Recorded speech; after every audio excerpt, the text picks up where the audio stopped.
In global news coming in, Apple has been sued by women employees claiming pay discrimination. Now, these two women have also said that look, while their performance reviews were happening and so on, they felt that their counterparts, the male counterparts, got better reviews, better profiles altogether in their performance review. They also said that look, routinely men seem to be getting a higher score on leadership, resulting in lower bonuses and pay for women altogether. So this really has sparked the global debate of pay discrimination and this pay disparity in gender-based pay disparity. To decode this, I have with me Mitali Nikor, senior economist and founder of Nikor Associates. Thank you for your time, Mitali. This debate is now back in focus. Your first thoughts on globally, firstly, how can we tackle this? So I think, Sakshi, for the last several decades, across the world, this entire issue of pay disparity, wage gaps, has been one of the most burning issues when we come to structural gender based discrimination in the workplace. And it started, of course, in the 1960s and 70s, with Gloria Steinem and some of the leaders of the feminist movement in the US actually bringing this, point to light, that when you are doing the same work, why do we not have equal pay for equal work, right?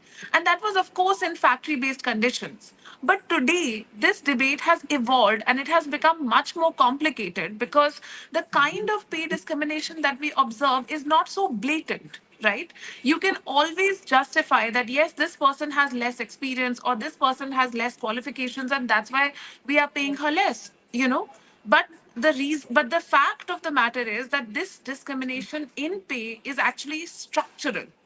The way workplaces are designed, it's difficult for women to get promotions, it's difficult for women to last longer in their professions, it's difficult for women to balance work and life, domestic and work life requirements. Even today, women are doing 5.6 hours of unpaid work every day in India, and men do just 30 minutes.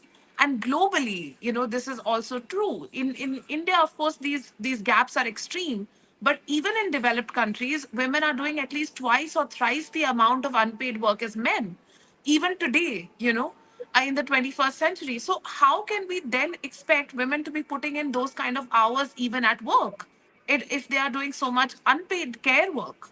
So I think, the way our global systems, our work systems are designed, they are discriminatory towards women, and therefore the wage gaps emerge.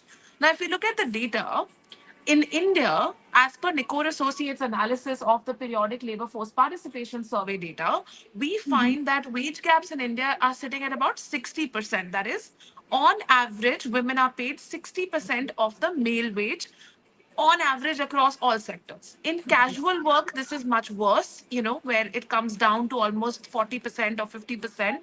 And in regular salaried knowledge work, which is what this incident is around, women are paid about 80% of what men are getting paid. And this is often justified by companies based on the seniority of women, where they say that, we don't have senior leadership, women in senior leadership, and that's why the overall gender wage gap emerges. So I think what we really need to do is to start working on attraction, retention, and leadership. We have to work on attracting more women into the pipeline of knowledge sector workers. We have to have measures to support them through their life cycle and retain them, and have, build them up as senior leaders, not only in an organization, but in the industry. And it's only then that, we will be able to attack this issue of wage gaps, because many countries have legislated, on not having gender wage gaps, but even then the wage gaps persist. Right. And while Apple so far hasn't responded to this, the fact of the matter is, like you said, this has sparked a global debate, a global concern at large. And just as far as India is concerned, how do you think we can battle this along with the rest of the world?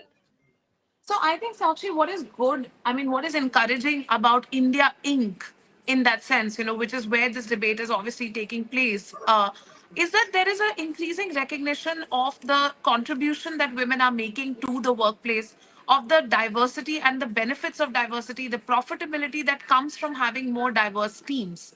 So there is, of course, a complete recognition. What we need to do, on the other hand, is to support women when it comes to unpaid care work so that they can undertake their responsibilities at work very effectively.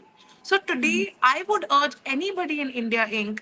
to set up creches in their office, to set up, and provide care leaves to all employees, not just to women, but to all employees. And, to encourage men to participate in household work. It's only when men start taking up some of the household responsibility and taking it as their responsibility and not as supporting their wife or supporting their, women relatives. That is when we will see the true change happening. And I think India Inc. is well placed to encourage all their employees, men and women, to have more of a balance at work and more of a balance in the home. Right. So a shift in the mindset, really the need of the hour. Thank you so much for joining us and for sharing your thoughts.